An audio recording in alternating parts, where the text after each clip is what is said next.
Welcome to another episode of the 495 Podcast, brought to you by Greater Long Island Media Group. Today we're with, actually, let's introduce ourselves first, right? Yes, very professional introduction. Michael right, White, guys.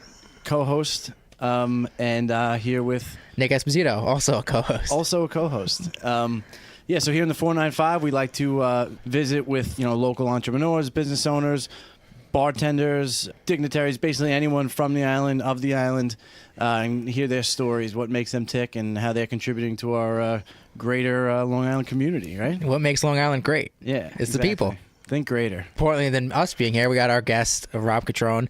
Well, let's not go that far. More important. No, the guests are always more important than we are. Guys. Thank you. You're our guest. Absolutely. Thank you. Thank you for having me. I appreciate it. Rob, thanks for coming. Rob is an owner over at the Bean of Patchogue, and you guys opened when? So we opened our doors July 18th, 2018 this year. Wow, July 18th. I got to tell you, the place is magical. Thank you, man. I don't Appreciate say it. that. I don't throw that word around. But before we had our studio, Beautiful, the energy there, it's great. Thank you so much. before we had our studio here, we were living in coffee shops, and then yours is probably one of the premier ones, I would say. Yeah, it's Thank certainly you. the prettiest. And you still see us in there sometimes working. Of course. Yeah. Yeah, I probably worked there 3 times in the last week and a half, right? Yeah, I mean, I love it. Love it seeing you guys at the bar. The nicest thing about when people compliment the shop is just the fact that I kind of designed the entire thing. Yeah. So it's really cool to kind of see what was in my head, applied to paper, and then actually constructed and now enjoyed by friends and family and people all over this great island. Absolutely. You sketch it out in a cocktail napkin, and now it's a That's real it. thing, Yeah, right? a diner napkin. Yeah, Yeah. it was a diner napkin. So just a little sketch, and now we're here. So No, the place is great. And if you could explain to us how it works. There's 3 beans on Long Island? correct. And how does the ownership structure work? How are these all related? Yeah, absolutely. So the Babylon bean was actually in existence. It was the first bean. It was actually started back in the late 80s. And my partner, Sal Gervasi, purchased the Babylon bean in 2010. The same year I actually graduated high school from West Islip. So he started up the bean, and the bean was rolling for 4, 5, 6 years. He opened up Bayshore. I came into the fold. We opened up East End Coffee, and we just opened up the Bean of Patchogue. Awesome. 2018 in July. Some of these people that I've interviewed, a bunch of different coffee shops that have opened up. These people are truly passionate about coffee. Is that something that resonates with Yeah, you? you're like coffee geeks, right? Yeah, you gotta be I a mean, coffee geek, to be honest with you, I imagine. wouldn't go so far as a coffee geek. I have had employees of mine, and there are a lot of people in this coffee culture that I definitely would say are coffee geeks. As much as I love the product and kind of what it does for you, I think it's just a great business. Having a coffee house, a cafe, whatever you might call it, is just a great place for for anyone to kind of mingle, get together, friends, family, coworkers, dates. It's just a great atmosphere, and as much as I love coffee, I love the social aspect of what it also brings to the table. Yeah. We were talking off mic. I mean, you see, hundreds of people coming in and out of your shop, and it ranges, right, from young people to older people. People of different statuses, jobs, whatever. Of so course. you see a whole different people, and you're a personable guy, so you're out there, you're hanging out, you're talking to these people. So, what are some relationships that you've formed since opening? Have you become friends with some of these locals? I think regulars. I think honestly now I'd like to consider myself a real local and regular. I uprooted my life from West Islip and now live in Patchogue, and really proud to say that. Honestly, love this town, love its community, love its business owners, and of course our customers. But I definitely can say that I've made hopefully some lifelong friendships in this town. This is a town that's comprised of a lot of hardworking, blue collar, but as well as white collar people. And What collars do we wear, Nick?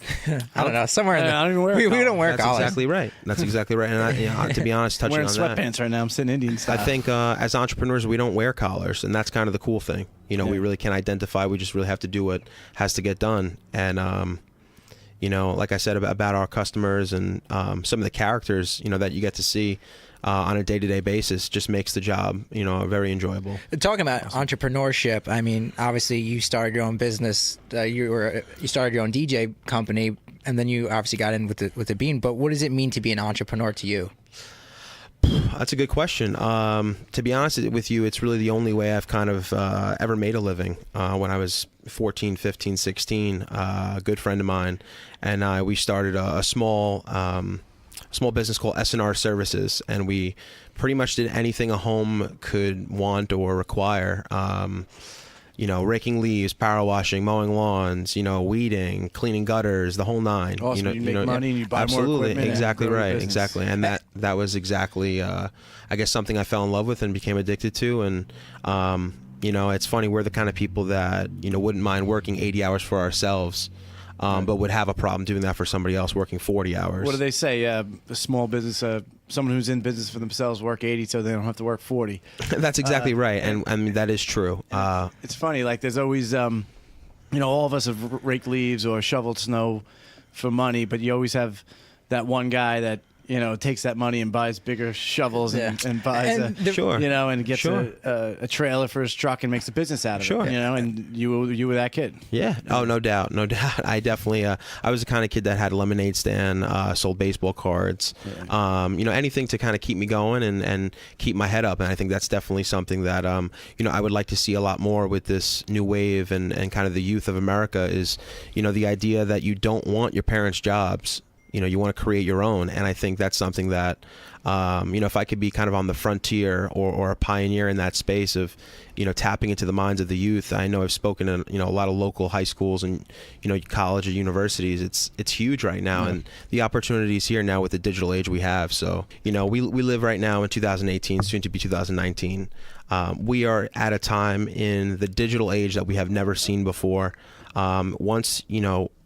Once people who really kind of just understand their passion, there are so many ways to leverage it. There are so many ways to market it using these free social platforms that, not too many people these days are taking advantage of. And, the bottom line is like start yesterday because people are already way ahead of you. So definitely something to think about. Yeah, what I tell my kids is basically, and this isn't original thought, but, find something that you do better than anyone else. Of course. And make that your career, make that your passion. Sure. And from there, the money will follow. Build your dreams or get hired to build someone else's. 100%. And that's something that I really thought about a lot. For you, it's just, you started all these different businesses and stuff like that. But what's something that you really want to do? Do you want to create an empire with Bean or like, what is your long game? Yeah. So that's a great question. And I get asked that all the time, which is great. To think at 26, of course, I'm just beginning, which is really exciting. Of course, surrounding myself with the right people throughout the time is again paramount.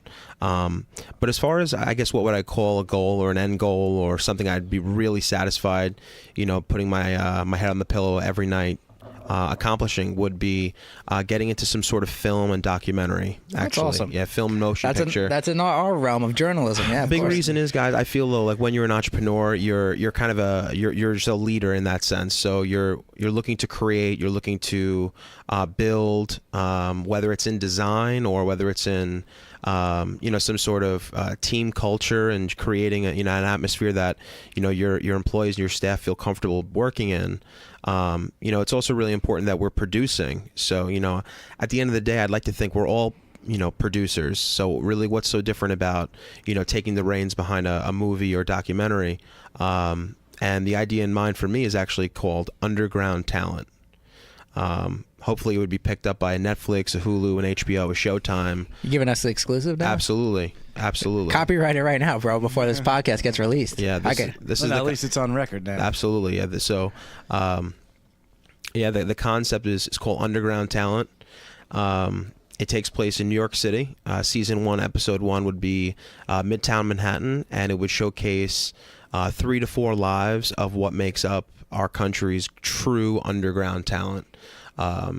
People who drum on a 5-gallon bucket, people who rap to make money, and then the series kind of documenting that person's life, and then filming it really creatively, with art and music and editing, and you got to get into their homes, how they live at home, or homes that they don't have. Right, maybe they're living on the corner of Second and You'd Lexington. be waking up with these people and documenting how they exactly get their shit together every morning and exactly right, and see what raw talent of our city's made of, not just Broadway. Yeah, and it's sometimes it's like there is so much talent out there. And, sometimes, living in New York or New York City, it's that hustle and bustle lifestyle. I remember I was reading a story. I can't remember who the musician was, but like some really famed musician that sells out like Madison Square Garden.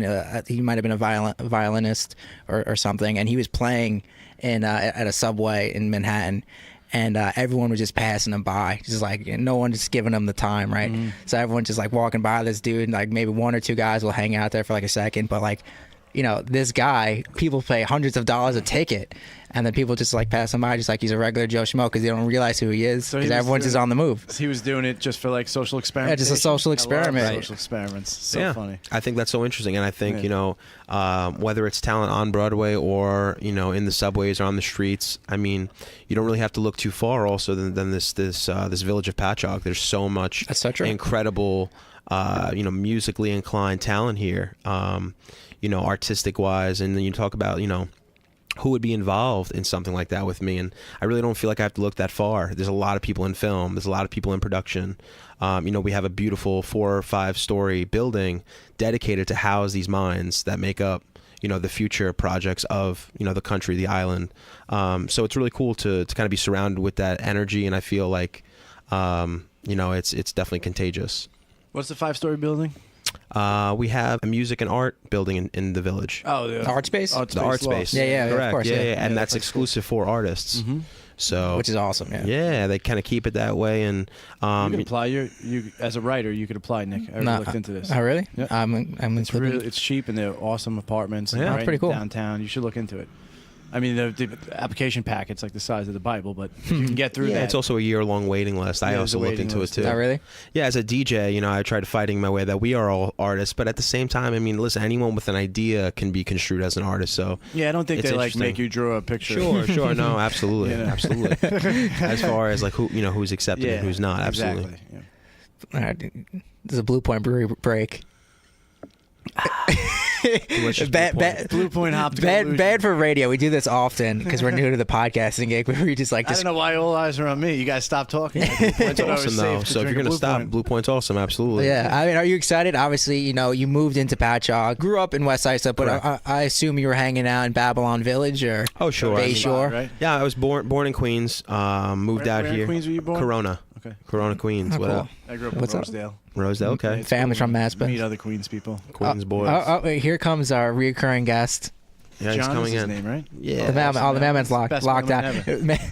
Hello, sir. Sponsored by the United States Postal Service. Yeah, he's like our reoccurring. He always comes in and stops in. That's great. We'll have him on the show soon. Yeah, that'd be nice. Yeah. All right, so continue with your story. Yeah. So you hung out where? Oh, you were born in Corona. Born in Corona, Queens. Moved out to West Islip when probably I was about 4 or 5. Mom, dad, older sister, younger brother.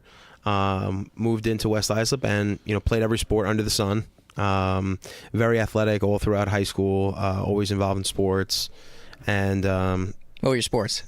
In middle school was baseball and basketball, and in high school was baseball, basketball, and then what eventually turned into track, which actually turned into a small little career. No, not for me. No, never got into football. Played every sport except for it. Okay, so you were saying about track, you got it. Yeah, so I actually played baseball and basketball for the high school, my 9th year in high school, and I was taking a lead off first. You went to high school for 9 years?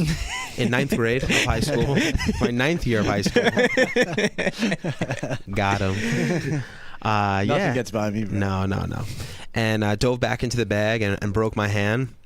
And had to wear a cast for about 3 to 4 months, and was not happy with that. Yeah, so I definitely had a bug that I gotta keep moving, and I kept running with the cast on. I was running 2, 3, 4, 5, 6, 7 miles at a time, and just kind of fell in love with running. And I tried out for the track team in my 10th year of high school, 10th grade.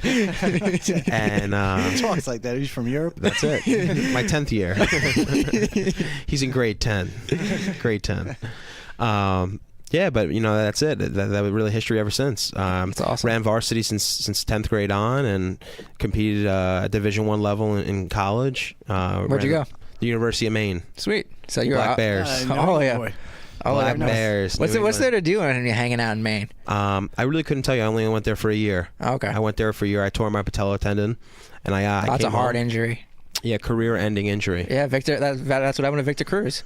Yeah, I mean, it's a career-ending injury, left knee, and That's it. My running career competitively was over. I mean, I still, Yeah, I see you on your Instagram stories. You're always at 5 o'clock in the morning. This guy's up and he's running. That's it. Very nice. That's huge. It's it's really important to me to get it out of the way. So I mean, yeah. I mean, I came home. I went to Suffolk. I went to Queens. I went to Toro, and I finished up at Farmingdale. So college has been a journey all through. Going to school and trying to build business. Being an entrepreneur, how much does college help that? I know college usually tries and guides you toward that safety, that business mentality to be an employee. Does college ever cater to the entrepreneur?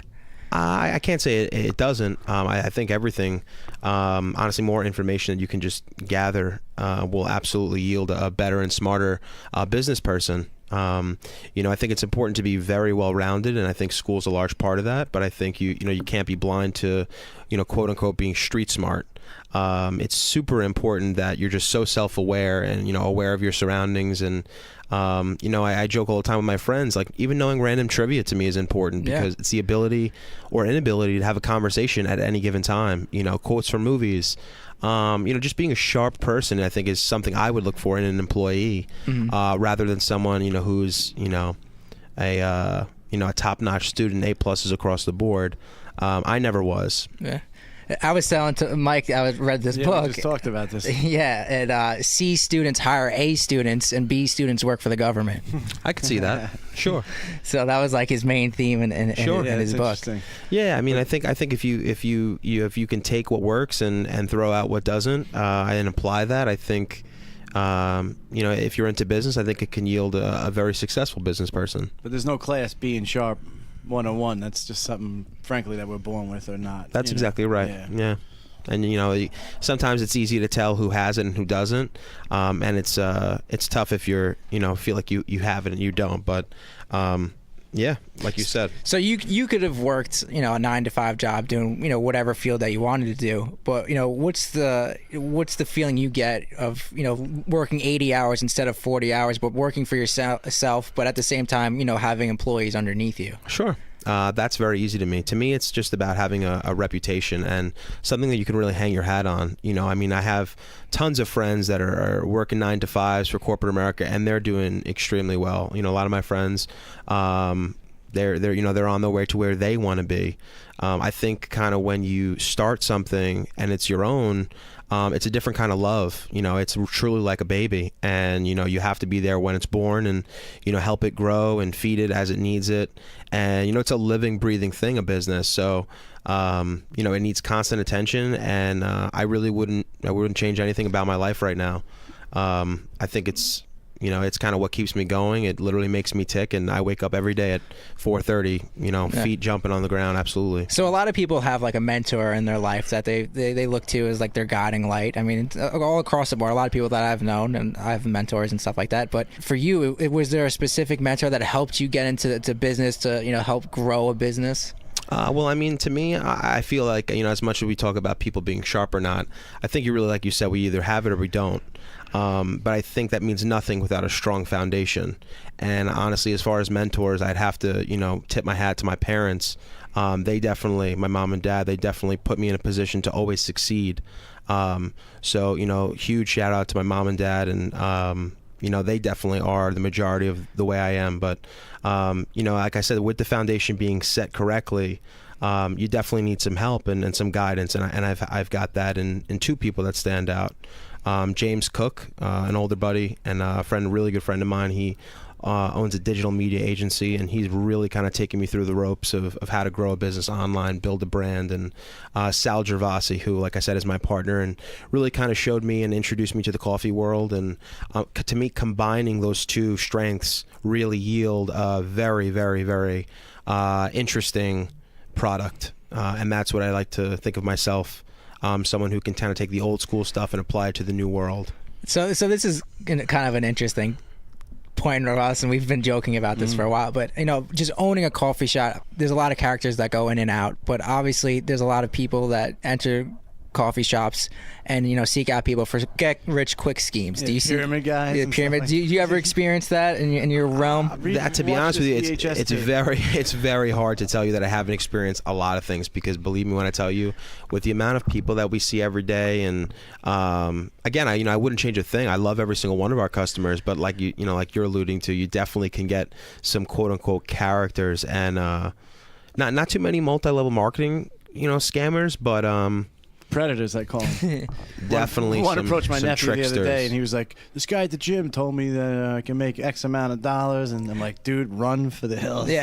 I mean, Don't those waste your time. just not to spend too much time on multi-level marketers, but like if they just came out flat and said what they wanted to say instead of trying to get you with all the Yeah, like, here's the deal. the Try facade. this. Maybe it'll work. Maybe it won't. Maybe it'll burn out in 2 weeks. But if you want to try this, maybe you'll make some money. Yeah. Listen, Let's I be was real. I was a victim of a multi-level marketing scam. It was called Verve. Yes. And all my Vima, friends, right? Verve and Vima. That's right. Yeah, and We've all been. a lot of It's like a rite of passage. $500 learning lesson is really what it was. Yeah. That's it. Yeah. It was fun. I mean, I love the product, but then it turns out there went to the pyramid scheme. that's exactly what it was. Yeah. But you know what? I mean, when you're hungry, those are going to be the guys they prey on. No, So it's funny. Sorry, I don't want to cut you off, but the guy, I think you had talked to someone recently and said, if you have a boss, you're part of a pyramid scheme. Yeah, I was yeah. thinking like, no, that's an organization. well, it's with anti-capitalism. It's not everything's a pyramid scheme. It's Right. an organization Exactly. is the army a pyramid scheme? Exactly. There's That's what the guy was trying to convince. It's a leader, commands, right? Right, exactly. Jackass. Exactly. Chain of command in a business that someone thought a of. goal, Exactly. you know? And that's the reality. Whether it's a product or a service, it's someone's mission. And the reality is the employee should be viewed as someone who is an asset to the organization, someone who is an intricate member to make the team stronger. Not just a number. Exactly. Yeah. So I think if they each understand that you're needed, wanted, and respected, in our culture, in our world, that not only are you going to fight hard for yourself, but you're also going to fight hard for the team. What's the coolest part about you, Rob, is like I feel that you're such an enlightened person. Just people would think that you're like so wise beyond years because you're only 26 years old, and I believe you won a 20 under 20 awards, right? 30 it was under the 30 under 20. I'm sorry. 30 under 20. 30 under 20 award, but You don't want me jumping on him too hard. yeah, no, this guy always yells. He's way on He top of it. always. I was like, I had my hand up, like, Heisman stop. over here. Yeah, the 30 under 30 award. 30 under 30 Right. award, but people, do you have a lot of people that seek you out for advice, and are you willing to accept people to like? Yeah, right. You know what? It's a great question. I appreciate the praise, man. I really do. Thank you so much. You know what? I wish there were more, to be honest with you. I wish there were more. And I wish, and I preach this with my staff, in every business, is that my door's always open. Open lines of communication, just yield successful relationships in any, walk of life. But, I wish there were actually more entrepreneurs or, younger business-minded people that, wouldn't mind kind of, hey, tap me on the shoulder and asking me a couple questions, because the reality is that I'm not that much older than you, if I'm even older than you. And the chances are I've probably made that mistake and I've paid for it. Just like what we talk about our multi-level marketing scam. I have a lot of friends that are younger than me that are always business minded, and they're always coming up with ideas, and it's fun because they'll pitch them to me, and I'm like, yeah, it's a good one, definitely, let's get that going. And like, all right, when are we gonna do this? I go, guys, like, that's something you might have to do, but that might be something you can call your own, and that's what's really cool. Being able to kind of just help someone get to where they want to go is really rewarding and exciting. Well, I was listening to I think it was Gary Vee's podcast, and he said there's a lot of people nowadays that are just like seeking people to like give them confidence because they're just, maybe it wasn't from their parents or something, that they weren't just grown up to like try things on their own because they were always scared or what people were going to think of me. Like, so people, I feel like some people may reach out, does this work? They like look for you for validation. Sure. I mean, listen, I think, I don't think it's it's an honor to feel like you can be someone to validate something, but I think at the end of the day, you just got to own whatever it is that you do, good and bad. That starts with just yourself, being self-aware and knowing what you're good at and knowing what you're not good at, and like Gary Vee says, to double down on what you are good at. But again, it's just your energy. You have to own it. That might start with the way you dress, the way you speak, the friends you have. But the reality is, it's like I said, you got to own it. It's an energy, it's a confidence, and I think it's the ability to truly be poised. I think being poised is probably one of the nicest things someone can possess is the ability to be poised. whether it's under pressure or in the spotlight. I think that's a huge asset. And I think it's true. I mean, the people that you surround yourself with it's the people that are going to help you succeed in life. I remember seeing something like it's like the 5 closest people you have in your life is their average is how much you usually would make, like, you know, financially in your income.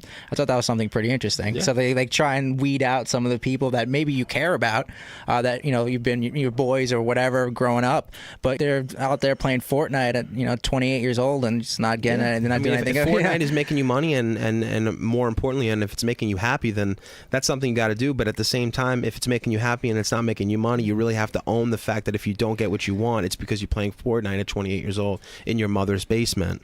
So, you know, those are the types of things you'd have to ask yourself. But, you know, when you talk about the people you surround yourself with, it's huge because, you know, for me, you know, I continue to kind of pursue a lot of my goals and my dreams just because I surround myself with the kind of people that would truly be disappointed in me if I didn't.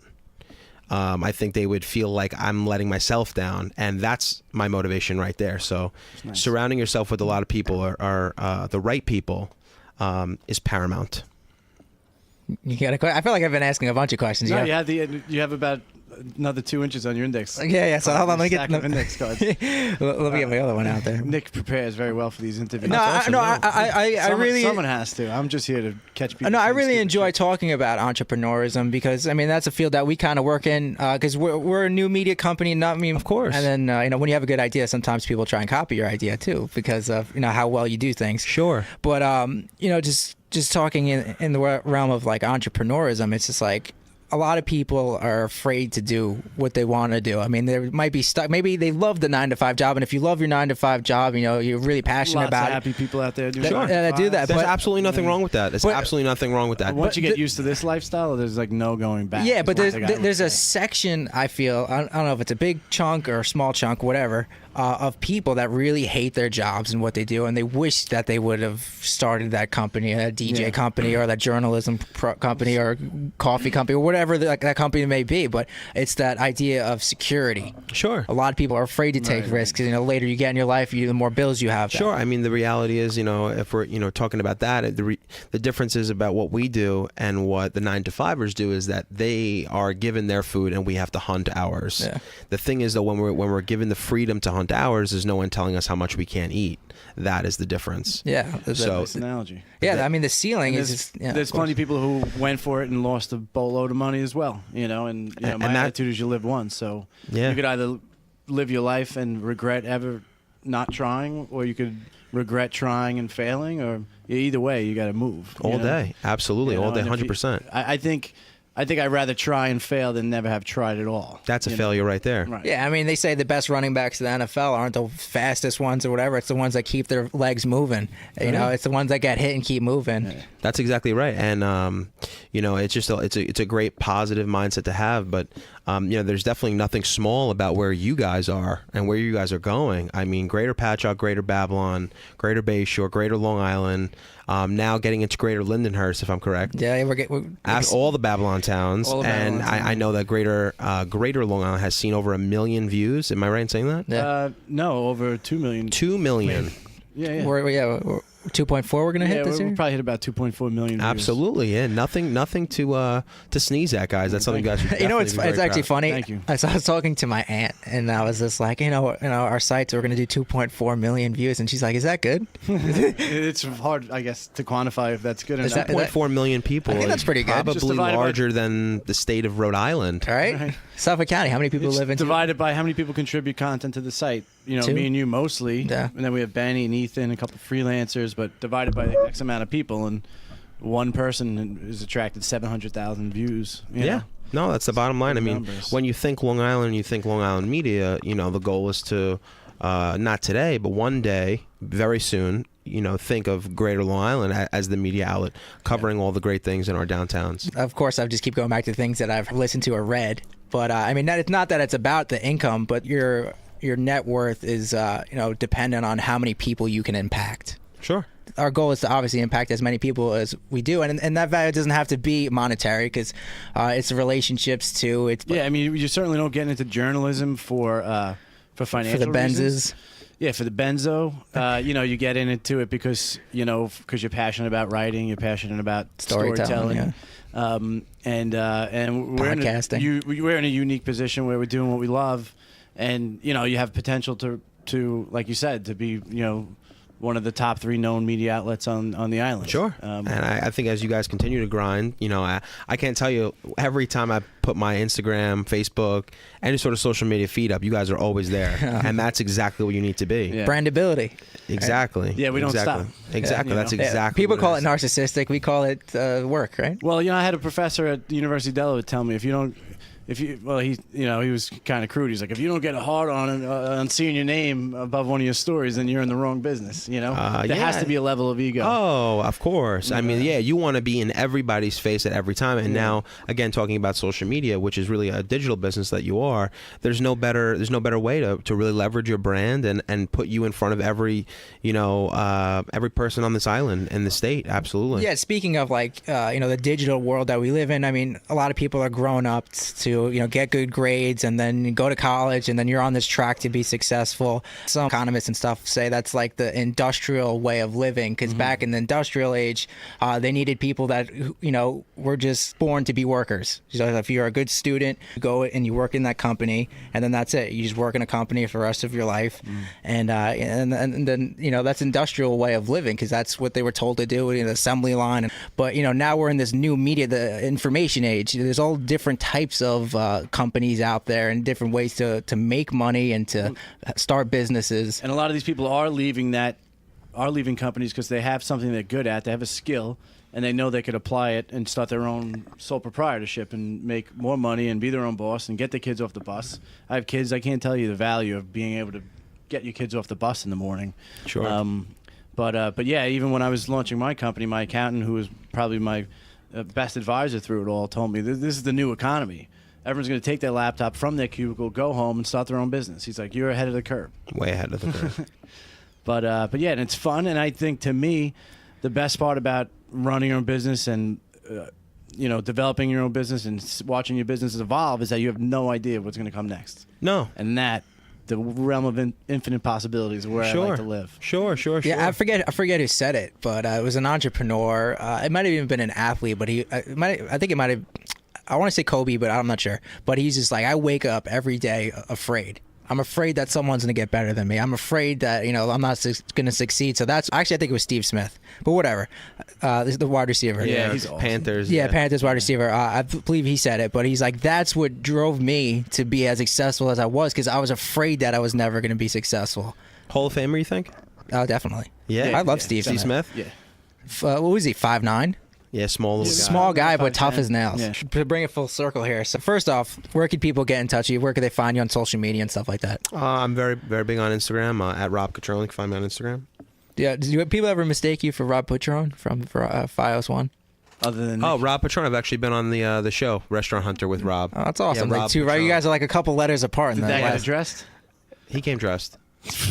No, did that get addressed? It did get addressed. Yeah. The two I Robs. apologize. Yeah. That's He funny. came dressed. He's a professional. Yes, Hopefully he came dressed. Of course. No, Rob Cutrone was wearing clothes, and we did address our names, and we thought that was very funny. Patrone and Cutrone. Yeah, that's cool. So yeah, so people can find you on Instagram. Absolutely, yeah. Awesome, and come check you out at the Bean, and then also on Main Street, popping around from different bars and restaurants. Right, you're always there. That's right. This guy's honking at me out of his truck like all the time. Really? All the time. Every time I see you guys. Probably Always, about 3 times in the last week. that's good. Yeah, That means yeah. we're both out and about there. That's That's right. good. Yeah, news doesn't happen in the newsroom. No, you that's gotta exactly be right. turning- On the boots. turning over stones. Boots out and there. ground. Yeah. Guys, thanks again for having me. I appreciate it. Thanks so much for coming on. For Nick, for Mike, 495 Podcast, Greater Long Island. You can find us on Spotify, on iTunes.